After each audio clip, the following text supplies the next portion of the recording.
Bismillahirrahmanirrahim. Assalamualaikum warahmatullahi wabarakatuh. Alhamdulillahi rabbil alamin. Wa bihi nasta'in ala umuri dunya waddin. Sallallahu wasallam ala sayyidina Muhammadin wa ala alihi wa sahbihi ajma'in. Subhanaka la ilma lana illa ma 'allamtana innaka antal alimul hakim wa tub 'alaina innaka antat tawwabur rahim. Amma ba'd, fa nawayna ta'alluma wa ta'lim kama nawahu aslafuna salihun. Allah yudkhilu niyatina fi niyatihim wa a'malana fi a'malihim wa maqasidana fi maqasidihim. Amin, amin, amin ya rabbal alamin. Ma'asyiral hadirin, ma'asyiral hadirat, rahimani wa rahimakumullah. Alhamdulillah, bersyukur kita kepada Allah Subhanahu wa ta'ala yang masih selalu memberikan taufik hidayahnya, afiahnya kepada kita semua, sehingga pada kesempatan mulia ini kita dapat berkumpul kembali untuk mengaji kitab Syama'il Nabi Muhammad sallallahu alaihi wasallam, dan untuk itu kita memakai kitab karya As-Sayyid Muhammad bin Alwi Al-Maliki Al-Hasani yang bernama Muhammad sallallahu alaihi wasallam Al-Insanul Kamil. Nabi Muhammad sallallahu alaihi wasallam manusia yang sempurna.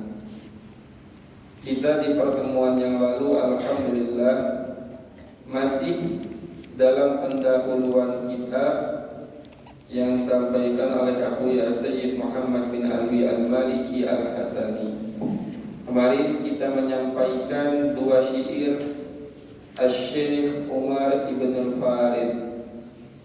Asy-Syaikh Umar Ibn Al-Farid yang beliau ini dikenal dengan julukan Sultanul Asyikin, rajanya para pecinta.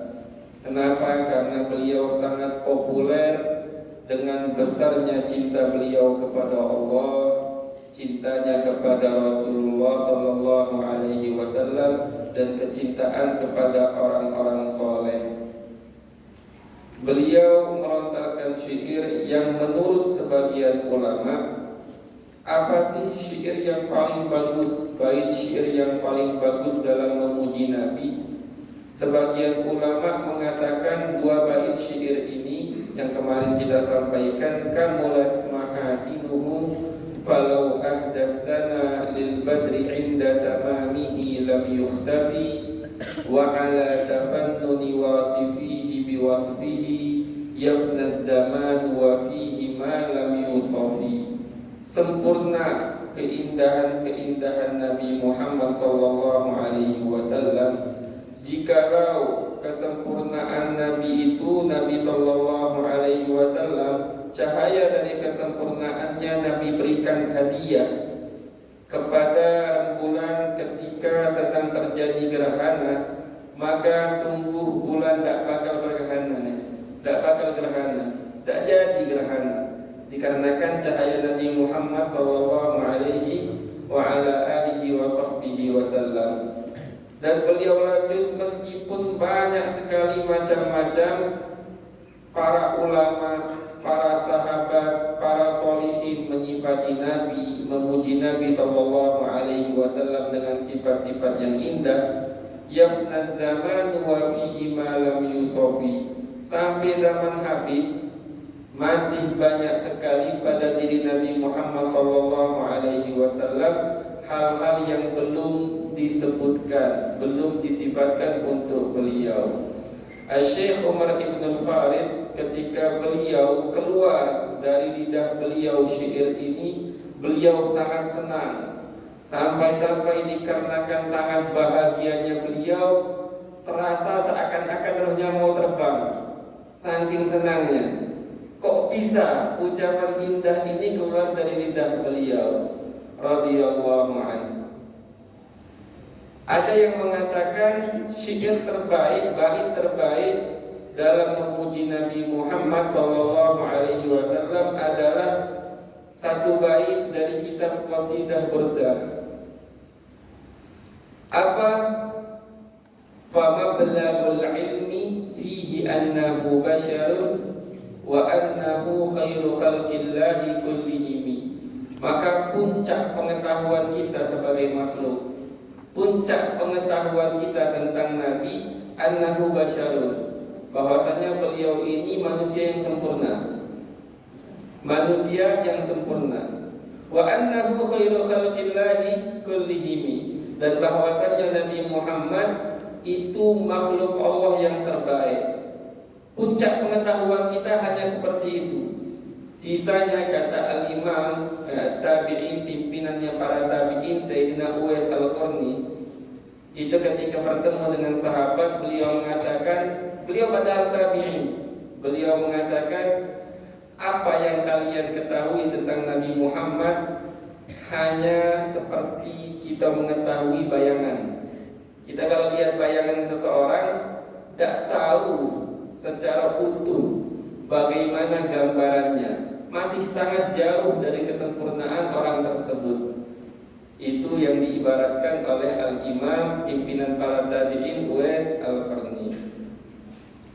Kemudian Abu Sayyid Ahmad Muhammad al-Maliki, beliau mengatakan, wa kullama taqaddama al-insanu fil hadarah wa khata khutwatan fi hulbatir ruqi wa sa'ida darajatan fi sulamil irtiqa adraka bi qadri ittisa'i afaqihi al-fikriyah ma li Muhammadin sallallahu alaihi wasallam min al-ayatil bayda 'ala al-insaniyati jam'a. Setiap manusia makin maju dari segi peradaban. Mereka melangkah cepat, menaiki tangga cepat, meningkat cepat dalam peradaban.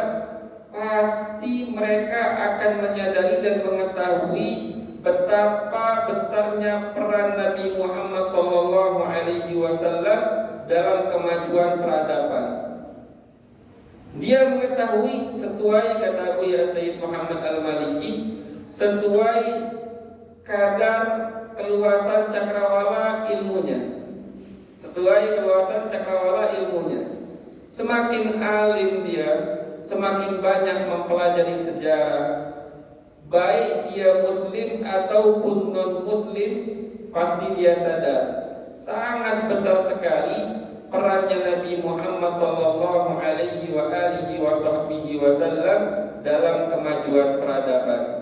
Bahkan yang mungkin sering kita dengar, kitab kalau pakai bahasa Arabnya Al-Qudama'ul Mi'ah, 100 orang yang paling berpengaruh dalam sejarah, karyanya Michael Hart, non muslim padahal. Ini dia mengarang kitab, menyusun kitab ini dikatakan kurang lebih selama 20 tahun.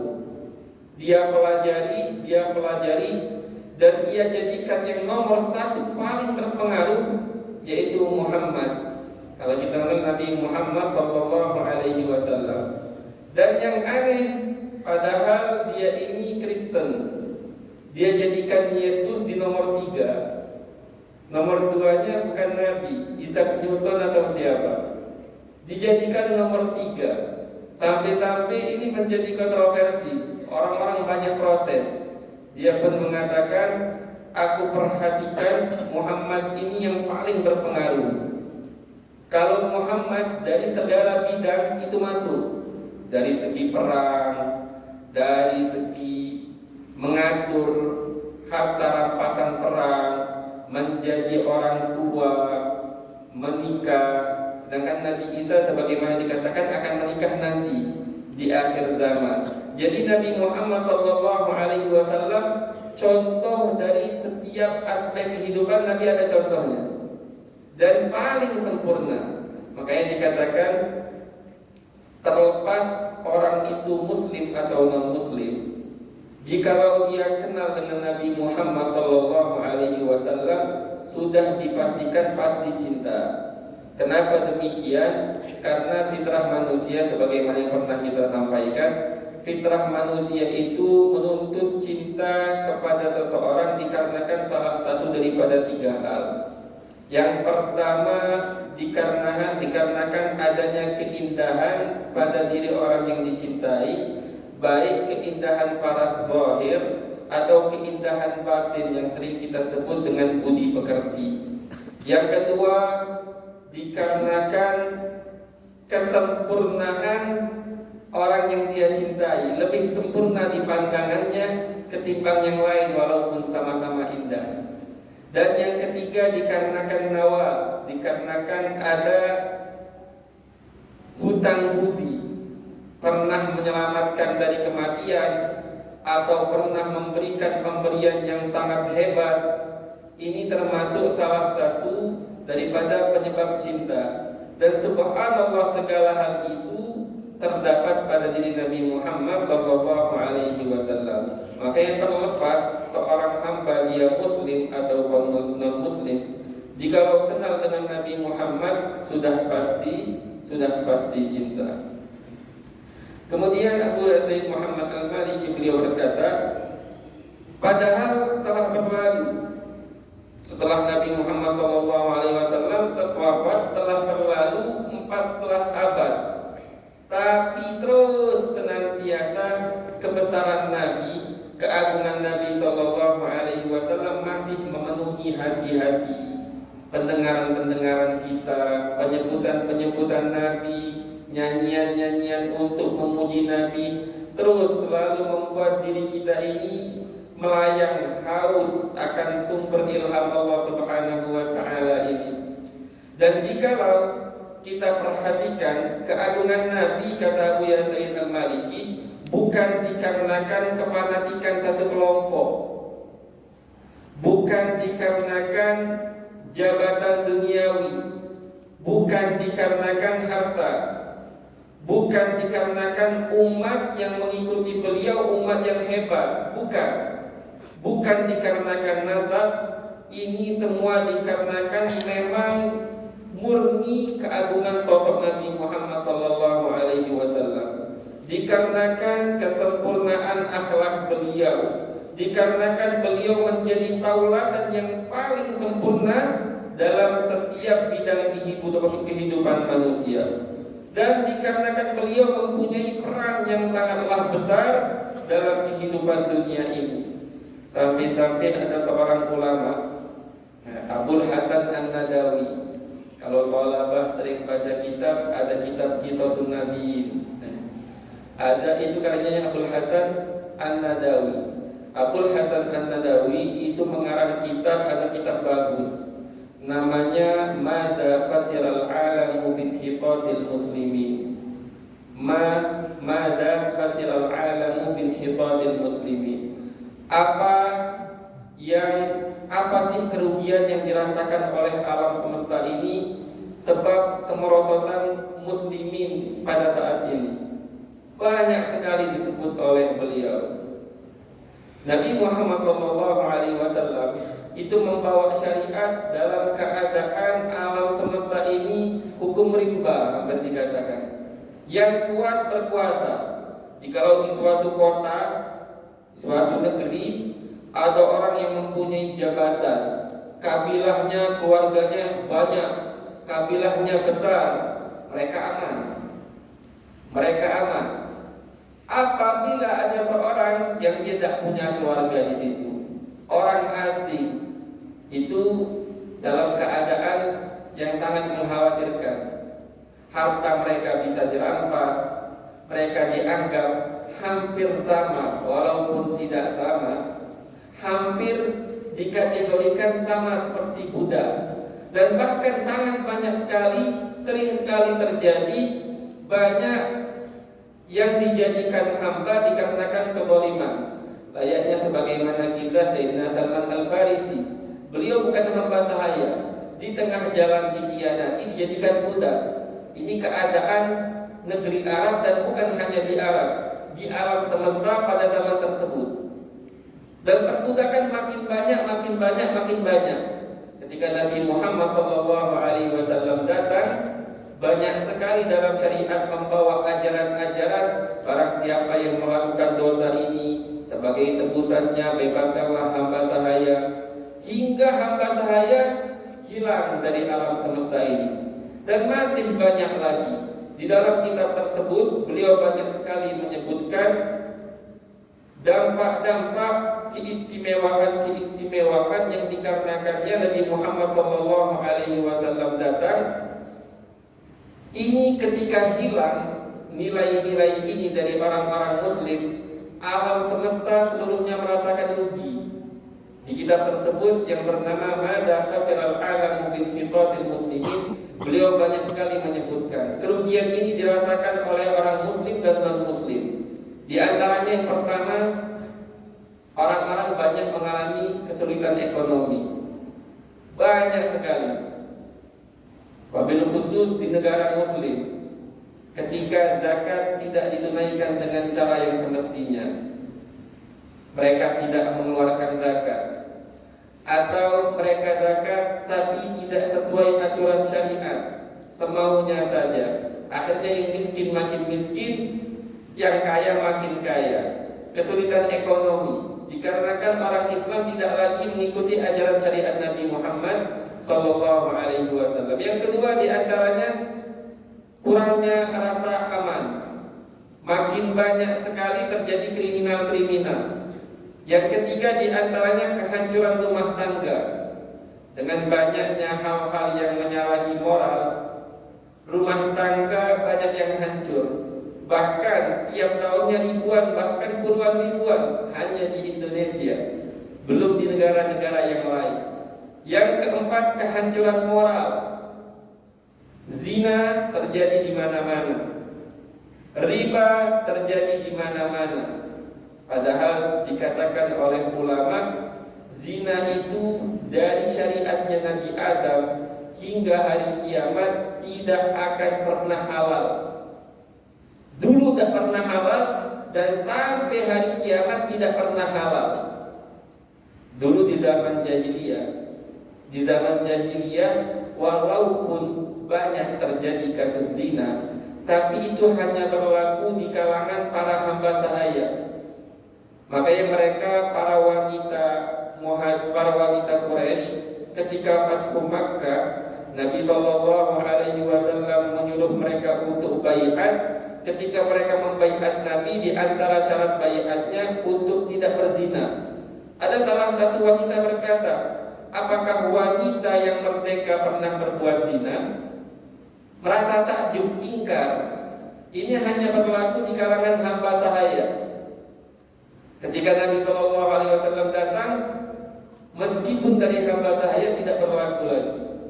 Subhanallah, dengan kemerosotan muslimin di akhir zaman ini, syariat tidak ditegakkan lagi, ajaran Nabi Muhammad SAW tidak ditegakkan lagi.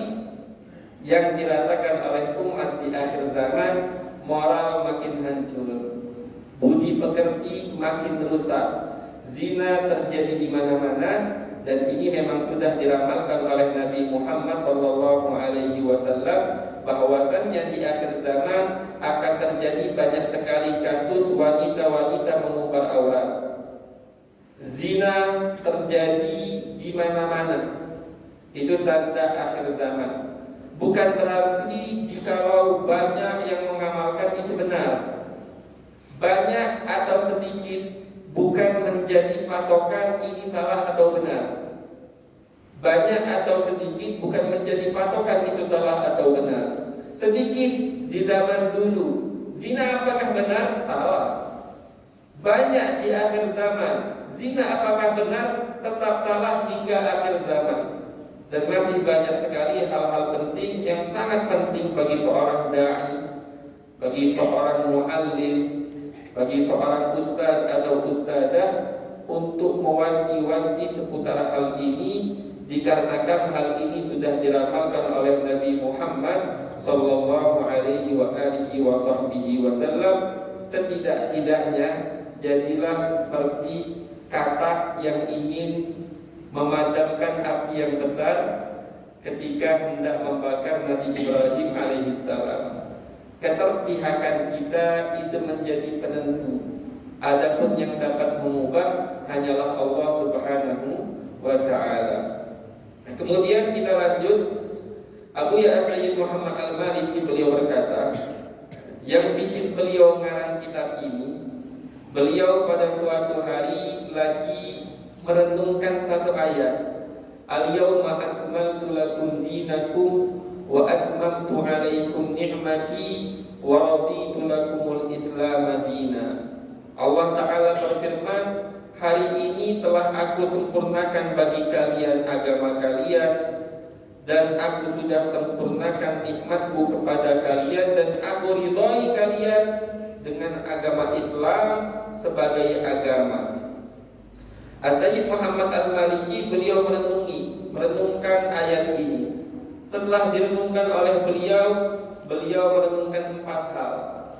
Beliau dapat merenungkan 4 hal. Yang pertama, beliau memahami dari ayat ini, setelah Allah mengatakan agama ini sudah sempurna, berarti agama ini adalah sebagai penutup agama. Tidak akan pernah hukum-hukum syariatnya dihapus oleh syariat yang lain. Berbeda dengan nabi-nabi yang lalu. Nabi yang lalu, Nabi Musa membawa syariat. Syariatnya dihapus oleh Allah Ta'ala dengan syariatnya Nabi Isa. Nabi Isa membawa syariat. Syariatnya Nabi Isa dihapus dengan syariatnya Nabi Muhammad sallallahu alaihi wasallam. Nah, kok bisa berubah-ubah? Ya, ketika Nabi Musa, Allah berikan hukum sesuai dengan keadaan zamannya. Di antara syariat Nabi Musa alaihi salam, wanita laki-laki boleh menikah sebanyak apapun, tiada batasan. Kenapa? Karena di zaman Nabi Musa alaihi salam, Fir'aun banyak sekali membantai lelaki. Anak laki-laki banyak dibunuh, sedangkan yang perempuan dibiarkan. Jadi ketimpangan bilangan antara laki-laki dan juga perempuan sangat jauh.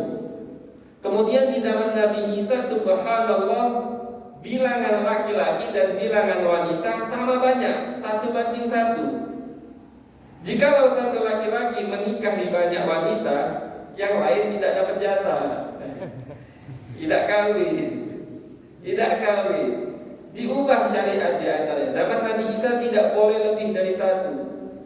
Di zaman Nabi Muhammad sallallahu alaihi wasallam, dengan perubahan yang terjadi dari zaman ke zaman, syariat Nabi tengah-tengah. Boleh menikah lebih 1, tapi batasannya 4. Itu pun bagi yang mampu adil. Kalau tidak mampu cukup sikok wae. Dikatakan oleh para ulama, di antaranya, di akhir zaman kebanyakan lelaki itu tidak mampu menikah lebih dari 1. Itu kebanyakan lelaki. Kalau dia menikah lebih dari 1, biasanya jatuh dalam perbuatan zalim atau tidak adil. Dan jikalau dia bisa adil, minimal hal yang dapat merugikan dia bakal kebanyakan waktunya habis untuk lalai-lalai saja, jauh dari ibadah, jauh dari hal-hal yang baik. Sulit, terlalu fokus mencari harta ini dan itu, karena di akhir zaman ini tuntutan hidup beda, dan juga sifat qanaah kita sudah sangat jauh dari hal tersebut. Makanya sebaiknya 1, tapi jikalau mampu dipersilahkan untuk lebih. Ini yang pertama. Yang kedua yang beliau renungkan, jikalau agama Islam syariat Nabi Muhammad ini sempurna, cocok untuk dari generasi ke generasi sampai hari kiamat, dan ini berlaku untuk setiap suku, setiap bangsa, setiap tempat, setiap waktu. Sempurna agama ini, ajaran Nabi Muhammad. Hal ini amatlah besar, hebat, agung, pasti sudah. Jikalau beban yang berat, beban yang besar, itu tidak bakal mampu diemban kecuali oleh sesuatu yang lebih besar. Menunjukkan bahwasannya Nabi Muhammad SAW jauh lebih besar ketimbang ajaran yang beliau bawa. Orang-orang Eropa pada saat ini sangat takjub dengan apa yang ada di dalam Al-Quran, ajaran-ajaran Nabi Muhammad SAW, baik dari segi ilmu sains, baik dari segi ilmu kedokteran, kesehatan atau semisalnya, mereka takjub. Oh, sangat agung, sangat besar apa yang dibawa oleh Nabi Muhammad. Dan jelas, jikalau beban besar, pasti itu akan diemban oleh sesuatu yang lebih besar, lebih panjang, lebih besar, lebih kuat, menunjukkan bahwasanya Nabi Muhammad SAW amatlah besar, perlu untuk dipelajari. Bagaimana kebesaran sang pembawa syariat. Yang ketiga, syariat ini tadi sudah disampaikan sempurna. Pastinya bagaimana seorang hamba yang membawa syariat sempurna ini bisa menjelaskan ke orang lain, melainkan pasti dia bisa gambarkan dengan perilakunya yang sempurna. Makanya Nabi Muhammad dalam kitab ini beliau menamakan Muhammad sallallahu alaihi wasallam al-insanul kamil, manusia yang sempurna. Karena sesuai ayat tadi, al-yauma akmaltu lakum dinakum. Dan yang keempat kata beliau, ketika aku melihat ini, aku ta'ammul ayat ini, akhirnya aku pun terdorong.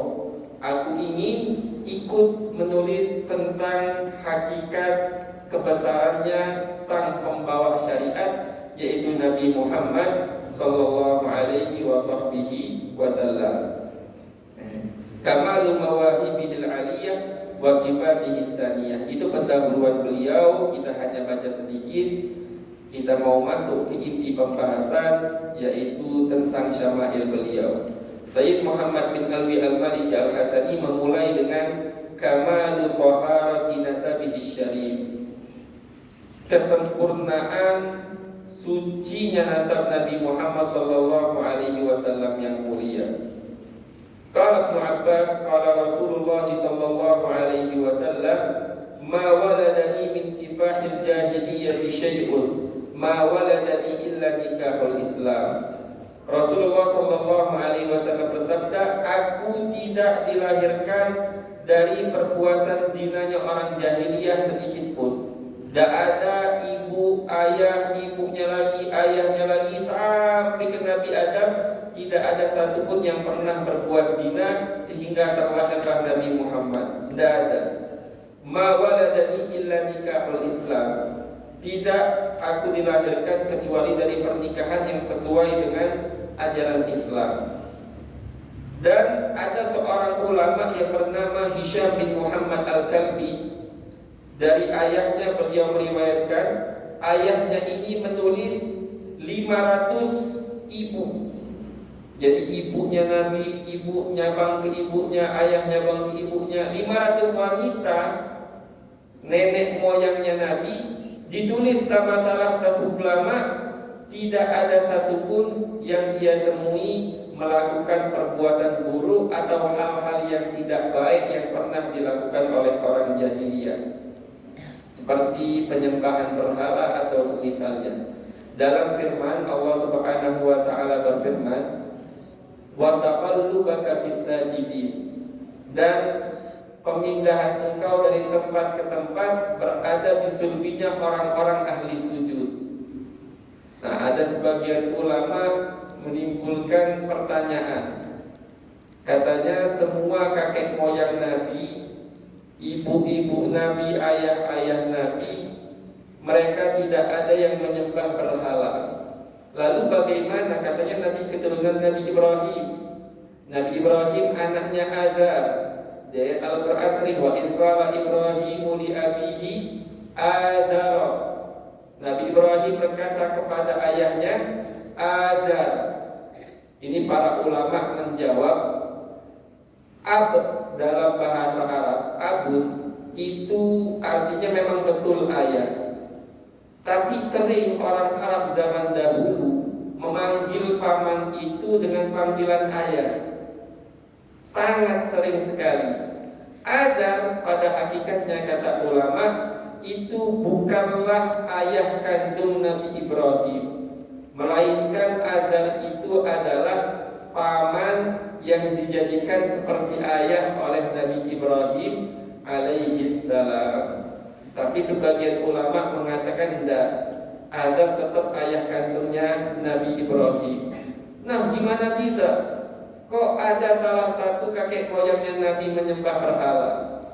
Jawabannya, agar Allah menunjukkan dengan satu contoh ini, walaupun yang lain seluruhnya ahli sujud, ini sebagai contoh bahwasannya kemuliaan Nabi itu bukan terletak dikarenakan orang lain, bukan disebabkan karena orang lain, tapi dikarenakan murni keagungan sosoknya beliau sallallahu alaihi wa alihi wa sahbihi wasallam. Akan tetapi tetap kebanyakan ulama mengatakan Azar bukanlah ayah kandungnya Nabi Ibrahim, melainkan itu pamannya Nabi Ibrahim. Sebagai penutup, ada satu faedah disebutkan oleh Al-Habib Hasan bin Abdullah bin Umar Asy-Syafiri, faedah tentang kemuliaan nasab Nabi sallallahu alaihi wasallam. Beliau mengatakan termasuk bacaan yang dibaca untuk menjaga diri kita dari musibah, penyakit atau semisalnya, yaitu ada beberapa bait yang menjelaskan tentang nasab Nabi. Dikatakan siapa yang membaca nasab Nabi dalam bait syair ini, atau dia tidak membaca, dia hanya membawanya atau dia menyimpannya, maka orang tersebut akan aman dari segala hal yang tidak dia sukai. Nyawanya, hartanya, keluarganya, anak keturunannya akan dijaga oleh Allah Subhanahu wa ta'ala. Ini dicatat oleh Al-Imam Ibnul Jauzi di dalam 3 bait syair, Muhammadu Abdullahi Syaibatu Hashimun Manafun Qusayyun ma'kilabin wa murrati wa ka'bun lu'ayyun ghalibun fihru malikun wa nadrun kinanatu wa huwa ibnu Khuzaimati wa mudrikatun Ilyasu ma'mudarin tala nizarun ma'addun summa adnanu sahhati. Ini diantara kemuliaan hafal atau membaca atau membawa nasab Nabi Muhammad sallallahu alaihi wa alihi wa sahbihi wasallam. Mungkin sekian dari Al-Faqir. Apabila ada kata-kata yang salah kami minta maaf, dan insya Allah di pertemuan yang akan datang kita baru masuk ke pembahasan inti daripada Syama'il. Adapun 2 pertemuan ini baru pendahuluan kitab dari As-Sayyid Muhammad Al-Maliki, dan kita baca untuk mengambil sir. Karena kitab, jikalau kita baca dari awal sampai akhir, itu akan dapat sir khusus dari kitab itu. Insyaallah sekian. Hakadha minni wal afu minkum. Wassalamualaikum warahmatullahi wabarakatuh. Bismillahirrahmanirrahim. Alhamdulillahi rabbil alamin. Allahumma salli wa sallim ala sayyidina Muhammadin wa ala alihi wa sahbihi ajma'in. Ya Rabbana tarafna bi annana qatarafna wa annana asrafna ala ladha ashrafna fatub alayna tawbah tagsil li kulli hawbah wastur lana al-awrati wa aminir rawati waghfir li walidina rabbi wa mauludina wal ahli wal ikhwani wa sairil khillani wa kulli dhi mahabbah aw jiratin aw suhbah wal muslimina ajma' amin rabbi yasma'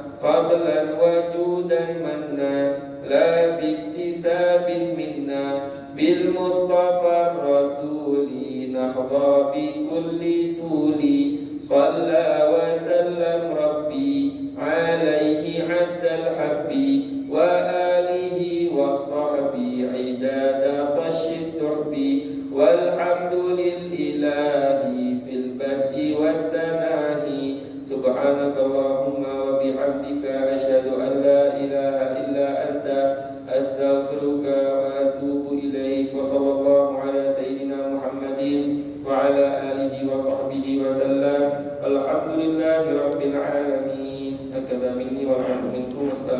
Assalamualaikum